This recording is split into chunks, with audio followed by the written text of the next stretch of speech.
Hey folks. Well, up here in Canada, it is the long weekend. I know that in the States, the Memorial Day weekend won't happen until next weekend, but up here in Canada, it's Victoria Day weekend. And so I've been relaxing. And this morning was having a listening sesh and thought I'd turn the camera on and maybe talk a bit more about my broader record collection, how I store it, which is not a terribly impressive way of storing things, but this is most of my vinyl records here in these cardboard boxes, which come with lids, by the way. I just have the lids off for this. These are most of my non-Elton vinyl, okay, which probably doesn't seem that impressive of a collection, and in terms of size, it isn't. I mean, I can see people's record collections here on YouTube. They have shelves upon shelves upon shelves, and my non-Elton records, anyway, only total about 3 cubic feet. Well, there's, like I said, there's still more in another box, but this is pretty much about 90-95% of my non-Elton record collection. I started collecting vinyl records when I was like 13.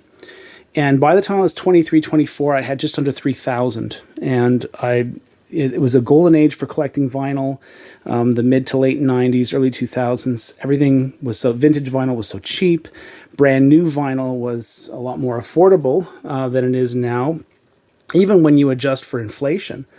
But anyway, without getting into that, I admit this is not, these cardboard boxes are not the best way of doing it, but they are a very quick solution. And I actually came to possess these cardboard boxes that are made specifically for LPs back when I moved from the States to Canada. So this is about 3 years ago.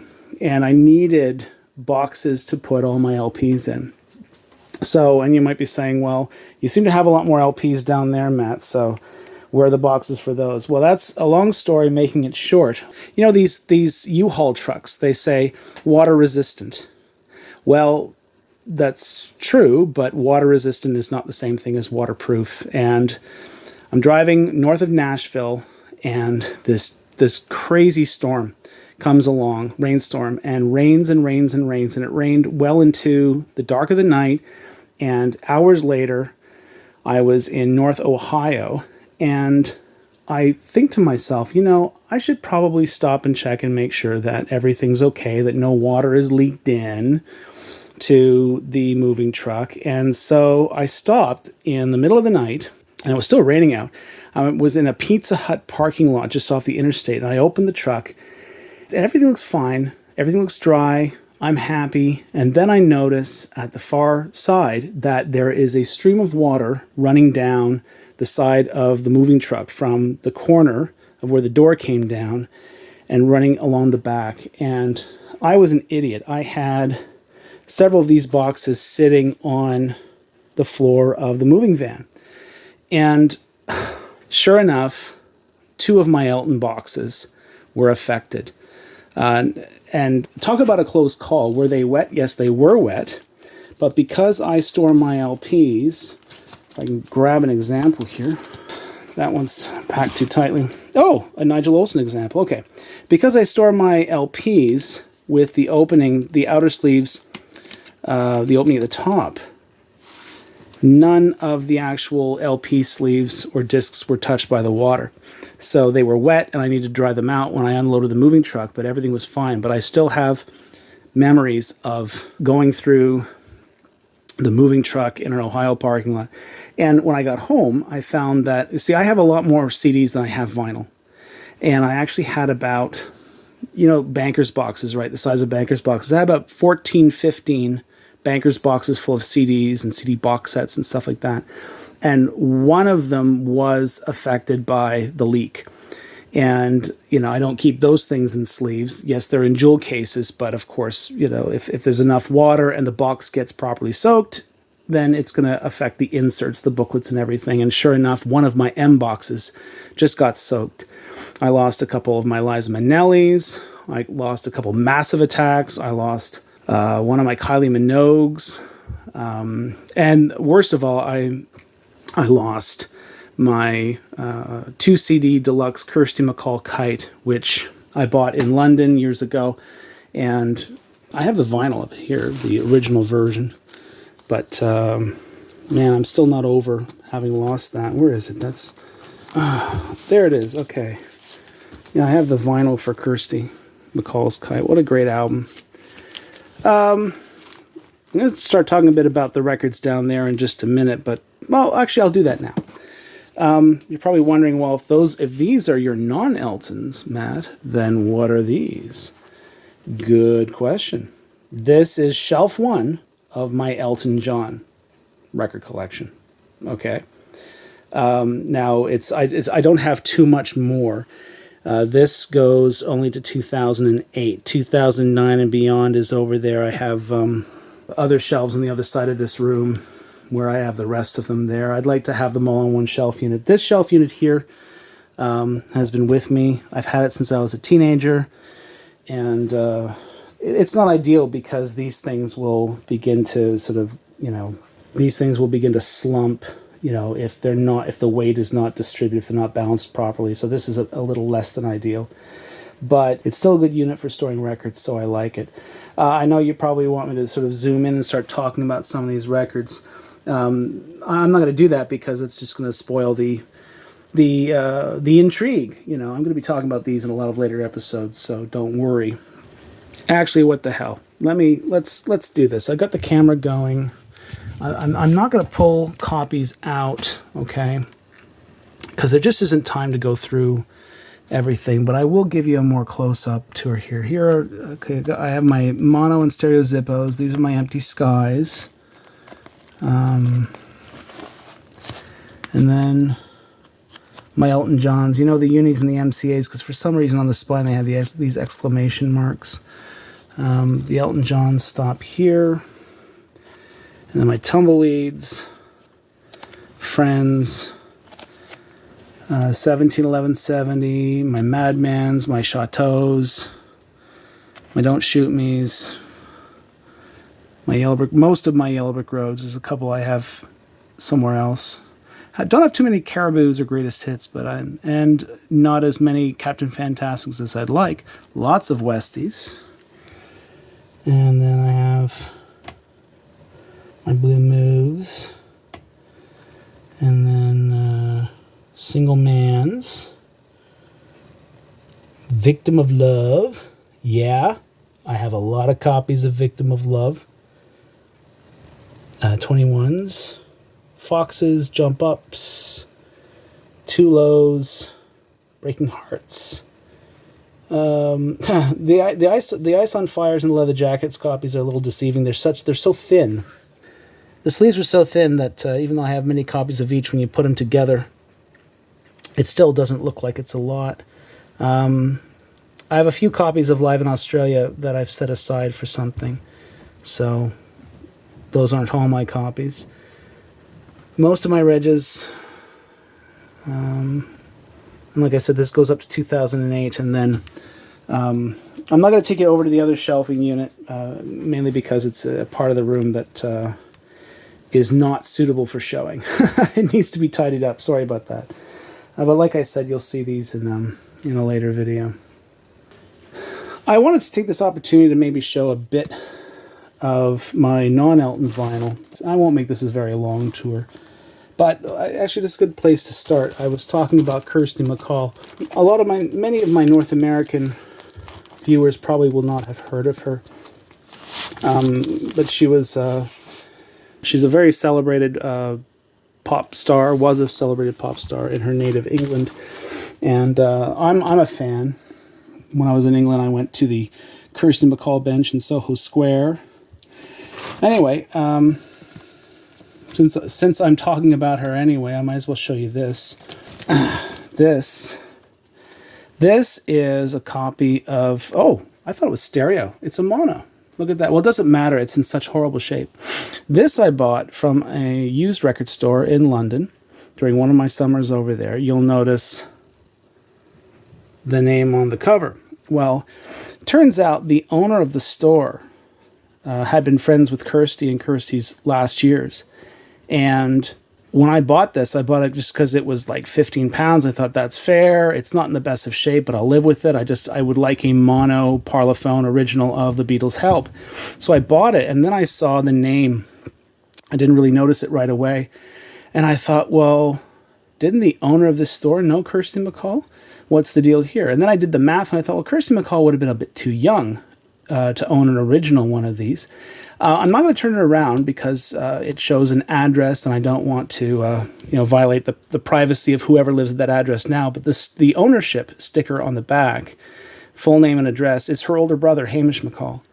This was his copy. And if you read biographies of Kirsty MacColl, you'll learn that when she was a little girl, she used to go into her older brother's room, get his Beatle records, and then listen to them. And that's, one of the ways she fell in love with popular music. And so this was his copy of Help. This was a copy that she played, I'm certain of it. And so it's got her childhood fingerprints on it. So I'm thrilled about that. 3,000 records. This is one of the survivors of my original record collection. When I sold most of it, when I was 24, I kept this because it was a gift from my father. I wasn't particularly affectionate about this album, but it was a gift from my father, and it was a total surprise. I'd been looking for a copy at the time, couldn't find it. He surprised me for my birthday. He got it, so I just couldn't part with it. But let's see. I have something. A lot of the newer vinyl that we have in here is vinyl that I've bought within the past 7-8 years. When I was in high school, I really loved Beck. And unfortunately, I didn't keep any of the original issue Beck records that I had. But I've since purchased a lot of the reissues. For example, this one.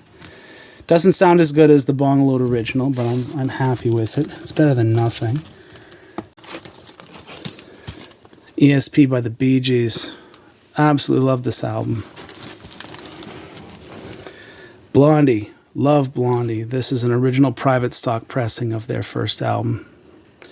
And it's still one of their best albums. I love it. Yeah.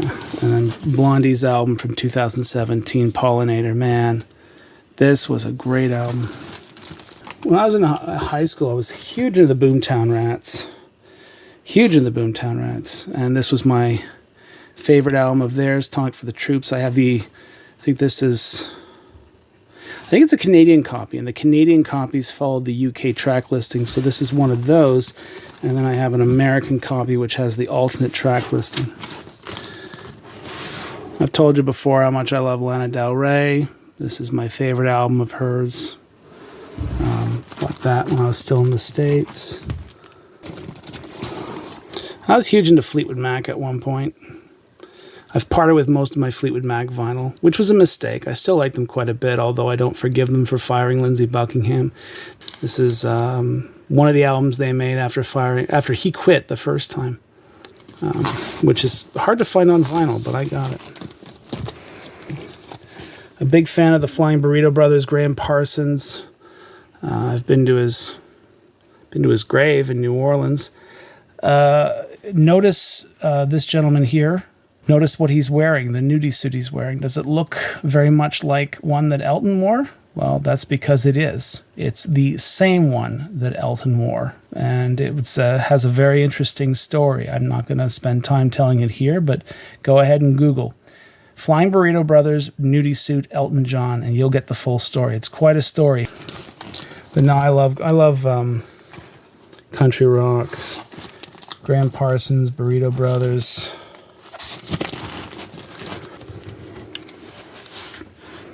Foo Fighters, quite like them. I like a lot of 60s stuff. The British Invasion stuff is fun, but I also kind of like what was going on, the quote unquote American Revolution. Bobby Fuller 4, absolutely love them.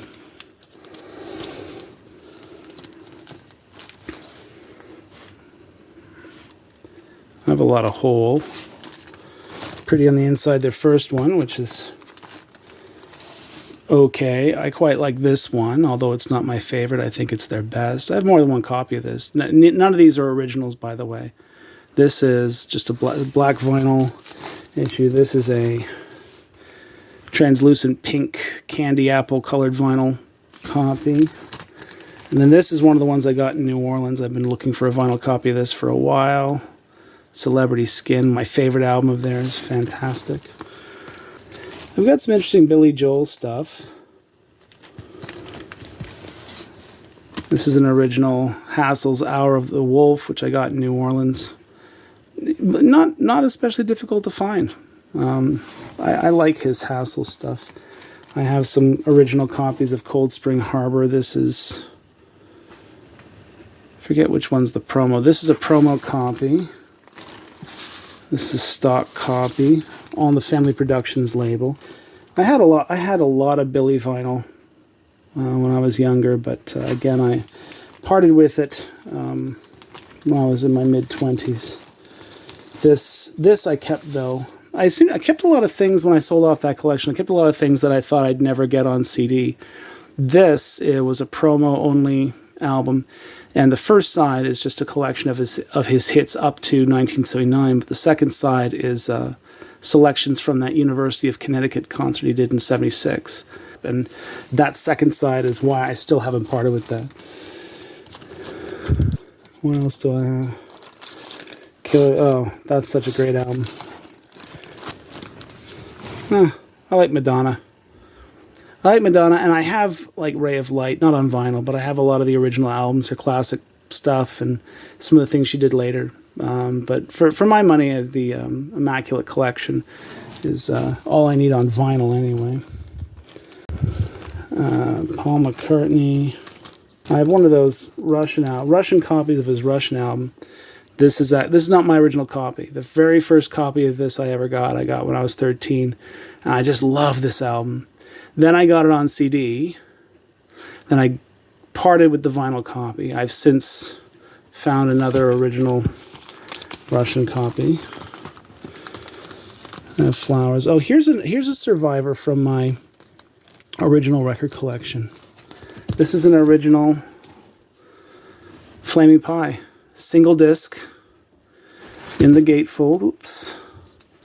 Bought this August of 1997. I think there were only 7,000 or 8,000 copies worldwide made, and I got one of the 2 copies that came to my little town. Bought this at Blue Streak. One of my favorite albums ever made by anyone. This is such a great album.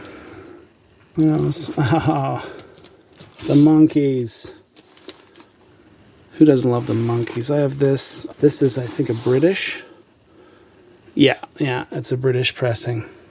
I know that they were on RCA up here in Canada too, but the sleeves looked pretty much the same as the American sleeves.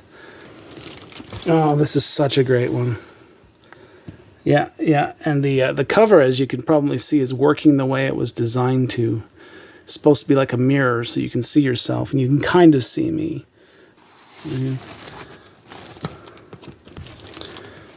Speaking of the Monkees, I just love Mike Nesmith. Mike Nesmith, the First National Band, Mike Nesmith solo. I used to have a lot more Nes stuff on vinyl. Thought I had Infinite Rider. Where is it? It's been a while since I've been through these boxes. Oh, Live at the Palais. This is a great... Nes hated this album, but I think it's one of the best live albums ever recorded. I love this album.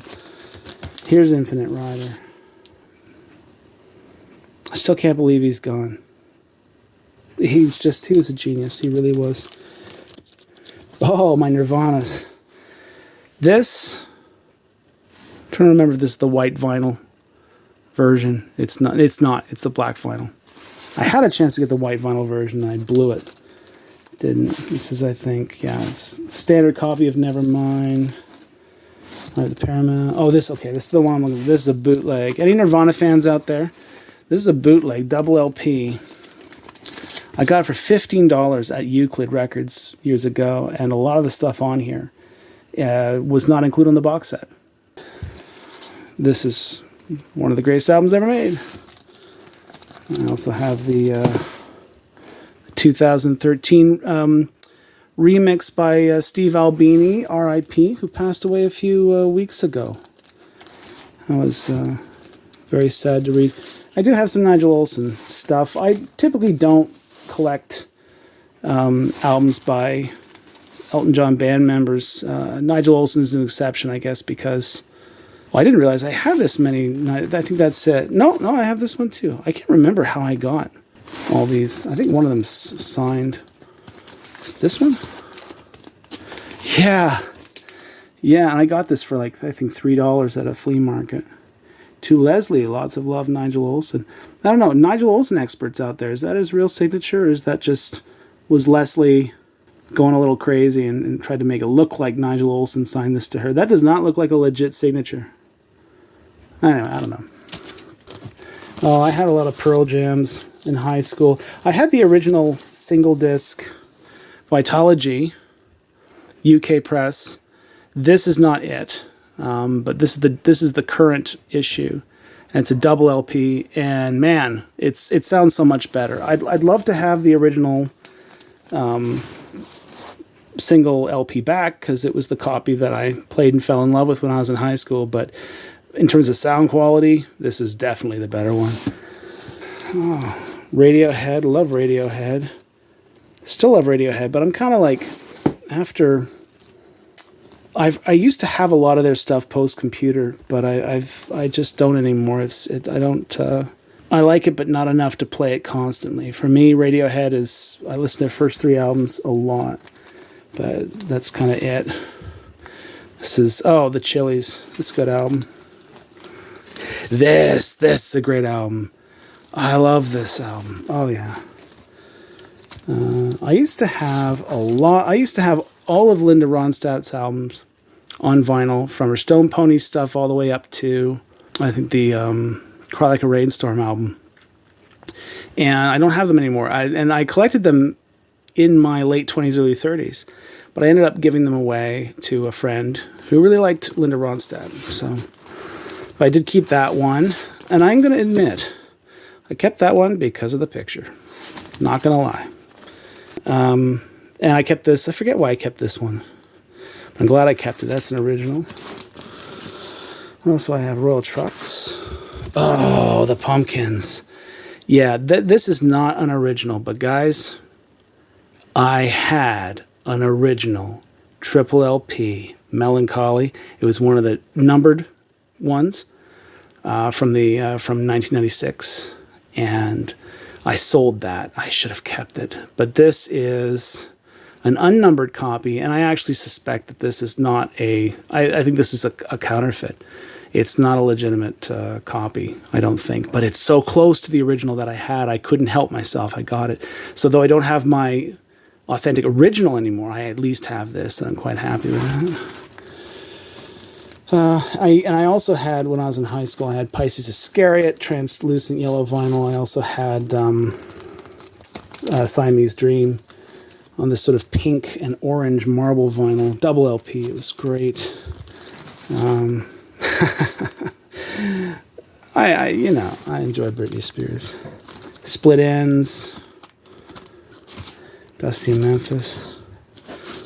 Taylor Swift. I used to have all her albums on vinyl. Long story as to what happened to them. I won't get into it here, but I'll just say this is the one that I kept. This is a great album. And I still like Taylor Swift.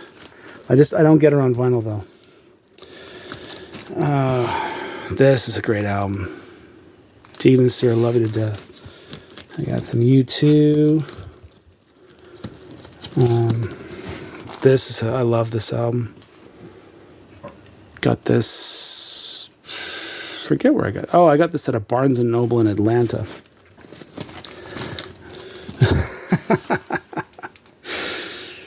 The album People magazine described as surprisingly not bad.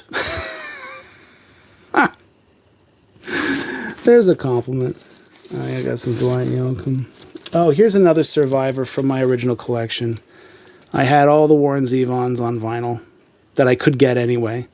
This is the only one I kept in the end. And it's a great album. That's probably my favorite Warren Zevon album. Yeah, anyway, to put these back. But yeah, this is so this is, again, most of my non-Elton stuff. I'd like to get better boxes, better storage than this, but priorities. And again, this is Elton John vinyl, shelf 1. Oh, I see. I also have a big stack of Elton John stuff down there, which I'm not going to show you because I don't want to spoil any surprises, but I got a whole bunch of stuff that has come in and I need to clean. So, yeah, I hope you enjoyed the tour.